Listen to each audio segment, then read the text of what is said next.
ഈ കിതാബ് ഇമാം താജുദ്ദീൻ സുബ്കി റളിയല്ലാഹു അൻഹുവിന്റെ തബഖാത്തു ശാഫിഇയ്യത്തിൽ കുബ്രയാണ്. ഇതിന്റെ ഒരു ഭാഗത്തിൽ മഹാനവറുകൾ ഒരു മന്ത്രിയെ പരിചയപ്പെടുത്തി തരും. അദ്ദേഹം മന്ത്രിയാണെങ്കിലും അന്നത്തെ പണ്ഡിതന്മാരും മറ്റു ജനങ്ങളും രാജാവിന്റെ സ്ഥാനമാണ് അദ്ദേഹത്തിന് നൽകിയിരുന്നത്. നീതിയുടെ ഭരണം നയിച്ച അദ്ദേഹത്തിന്റെ ജീവിത ചിട്ടകളെ മഹാന്മാർ പഠിപ്പിച്ചു തരുമ്പോൾ നമ്മുടെ ജീവിതത്തിൽ പാലിക്കാൻ പറ്റുന്ന, പകർത്താൻ പറ്റുന്ന 4 കാര്യങ്ങളുണ്ട്. അതിൽ ഒന്ന്, ഇദാ അദ്ദനൽ മുഅദ്ദിനു അംസക അൻ കുല്ലി ശുഗ്ലിൻ ഹുവ ഫീഹി. ബാങ്ക് വിളി കേട്ടാൽ മന്ത്രിയായ അദ്ദേഹം എന്ത് തിരക്കുണ്ടെങ്കിലും അതിനെ നിർത്തി ബാങ്കിന് ജവാബ് നൽകും. 2, മാ ജലസ ഖത്തു ഇല്ലാ അലാ ഉദൂഇൻ.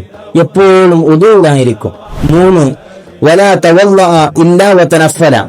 ഉദൂ എടുത്താൽ അതിന്റെ സുന്നത്ത് നിസ്കരിക്കാതിരിക്കൂല. 4, വലാ യത്ലുൽ ഖുർആന മുസ്തനിദ.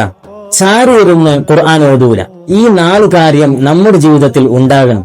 ഈ പറഞ്ഞ മന്ത്രിയായ മഹാൻ നിദാമുൽ മലിക് എന്നറിയപ്പെടുന്ന അൽ ഹസൻ ഇബ്നു അലി ഇബ്നു ഇസ്ഹാഖ് എന്നവരാണ്.